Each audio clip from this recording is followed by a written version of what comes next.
নমস্কার। আজকের নতুন পর্বে আপনাদের স্বাগত। আজ আমরা শিখব easy chicken pakora. Chicken pakora খেতে আমরা প্রায় সকলেই খুব পছন্দ করি।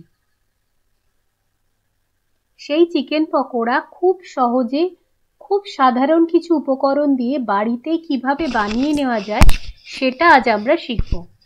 চিকেন পকোড়া বানাতে গেলে প্রথমে চিকেনটাকে কিছুক্ষণ ম্যারিনেট করে রাখতে হয়। আমি একটা চিকেনের ব্রেস্ট নিয়ে পরিষ্কার করে ধুয়ে ছোট টুকরো করে কেটে নিয়েছি। আপনারা আপনাদের পছন্দ মতো টুকরো করে কেটে নিতে পারেন। এরপর ম্যারিনেশনের জন্য আমি ব্যবহার করেছি হাফ টিস্পুন নুন, একটা অর্ধেক পাতিলেবুর রস, 1 teaspoon soya sauce, half teaspoon মতো গোলমরিচ আমি দিয়ে হামানদিস্তাতে গুঁড়িয়ে নিয়েছি। আপনারা চাইলে প্যাকেটের গুঁড়ো গোলমরিচও ব্যবহার করতে পারেন। আর নিয়েছি হাফ টিস্পুন মতো কাঁচা লঙ্কা বাটা, 1 টিস্পুন মতো আদা রসুন বাটা। এরপর নেব 1 টেবিল স্পুন চালের গুঁড়ো, 1 টেবিল স্পুন ময়দা ও 1 টেবিল স্পুন বেসন।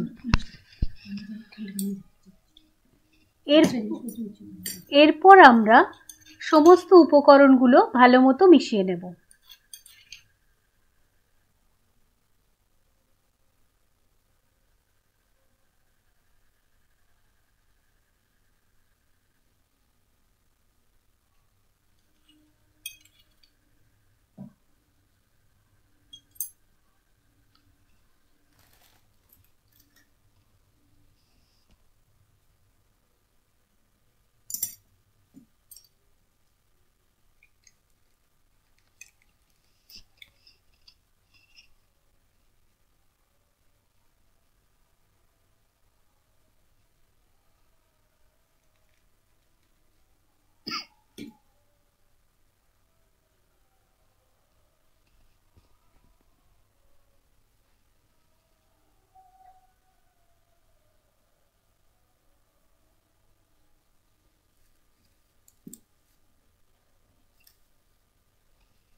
উপকরণগুলো মেশানোর সময় যদি আপনাদের খুব শুকনো মনে হয় তাহলে সামান্য জল অ্যাড করতে পারেন। আমি এখানে 2 চা চামচ মতো জল অ্যাড করেছিলাম। এরপর সেই উপকরণগুলো সমস্ত ভালোভাবে মিশিয়ে 15 মিনিট মতো আমি ম্যারিনেট করে রেখেছিলাম। 15 মিনিট ম্যারিনেট করে রাখার পর পকোড়াগুলো ভেজে নেব। এবার একটা মুরগির ডিম ভেঙে ভালোভাবে ম্যারিনেটেড চিকেনের সঙ্গে মিশিয়ে নিয়ে তার নেব। এবার কিন্তু কারুর যদি ডিম খেতে সমস্যা থাকে তারা কিন্তু ডিম ছাড়াও পকোড়াগুলো ভেজে নিতে পারেন, সেটাও খেতে যথেষ্ট ভালো হবে। এরপর আঁচে হাফ কাপ মতো রিফাইন্ড অয়েল গরম করে নেব। তারপর একটা চামচের সাহায্যে পকোড়াগুলো কড়ায় ছেড়ে দেব।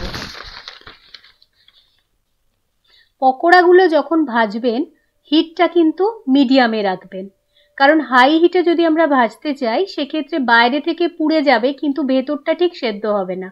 আবার লো হিটে রাখলে চিকেনটা সেদ্ধ হতে সমস্যা হবে, সেক্ষেত্রে মিডিয়াম হিটেই রাখবেন।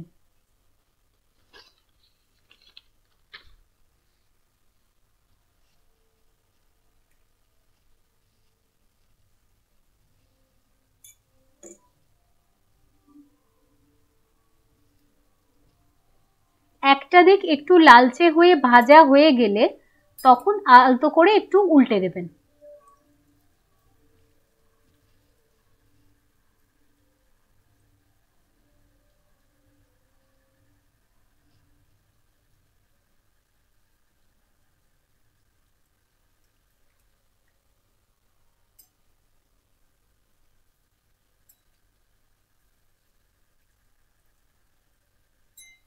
এইভাবে উল্টে পাল্টে ভালো করে লাল করে ভেজে নিয়ে পকোড়াগুলোকে তুলে ফেলবেন।